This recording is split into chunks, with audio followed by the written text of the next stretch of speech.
Gotten myself into a bit of a mess recently. It started off simple, really. All I wanted to do was play Time Crisis 3 at home. I love playing them in the arcades, and I saw the home versions at this point weren't that expensive, so I thought, hey, why not? Time Crisis, we'll have fun, it'll be a great time. I get a copy of Time Crisis 3, I set up my PS2 with the CRT TV, I grabbed a buddy, and I was ready to play.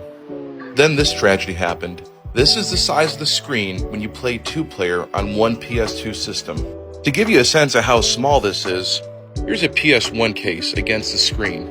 It's about two PS1 cases big, a little less.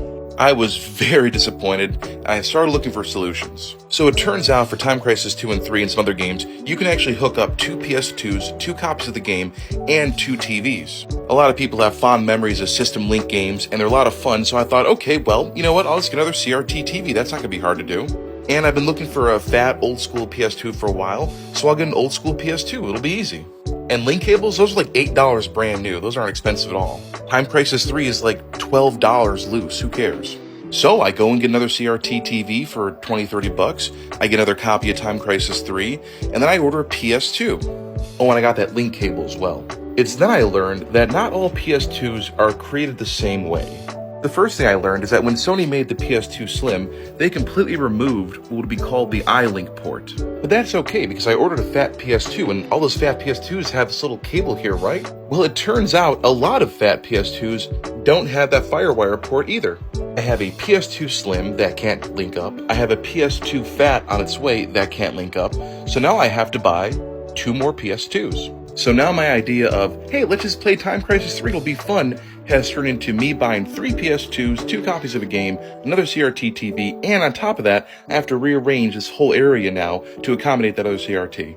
The only good news of this is that now Video Game Club will have a PS2 for next year. I hope this video serves as some kind of reminder to everyone out there, when you want to play something, make sure you do your research first. Otherwise, you could end up spending a few $100s and waiting about a month and a half and still not play your game.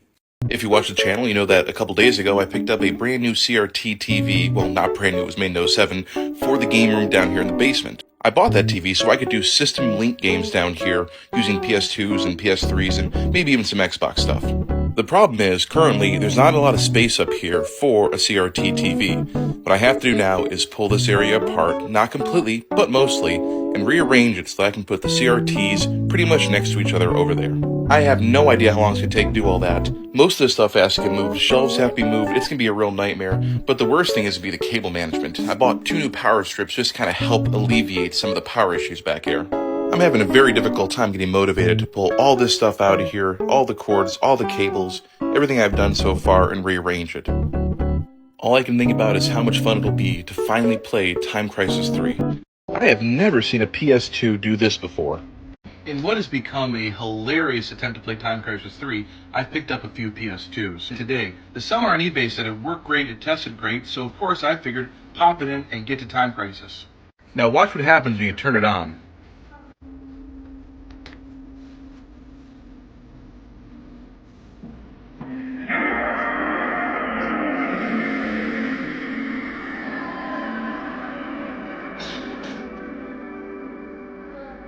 What does any of this mean? What is going on? There's no memory card inserted, but here's the memory card screen. Now, oddly enough, it does actually read games still, so let's check that out. Or maybe it doesn't. It was before. Maybe it finally gave up. Alright, it took a while. Here we go.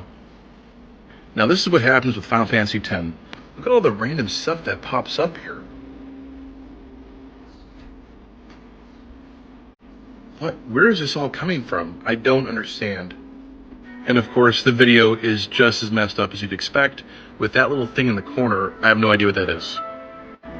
What is this? Now, I already opened up a return to send this back to the eBay seller, and it looks like they accepted it.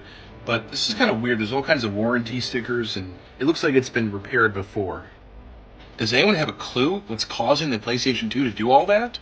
It's been about a month since I decided I had to play Time Crisis 3, and I would get the things I needed to do that. It's been a struggle, nothing's really gone well. I've had some weird PS2 errors, I've had cables that don't work, I've had adapters that don't work, I've had just configurations that don't work. I realized I needed another TV, I realized I needed a link cable, I realized I need another PS2, and I have done my best to make sure I got all these things together so me and a friend could enjoy Time Crisis 3.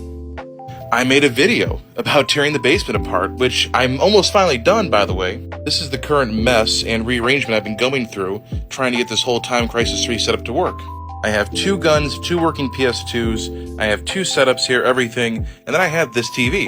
I got it about a week ago. I was thrilled to have it. It's a great looking TV in great shape, but I didn't notice the problem it had, mainly because you really can't see it too well in the PS2. This TV will not recognize the Time Crisis gun cons.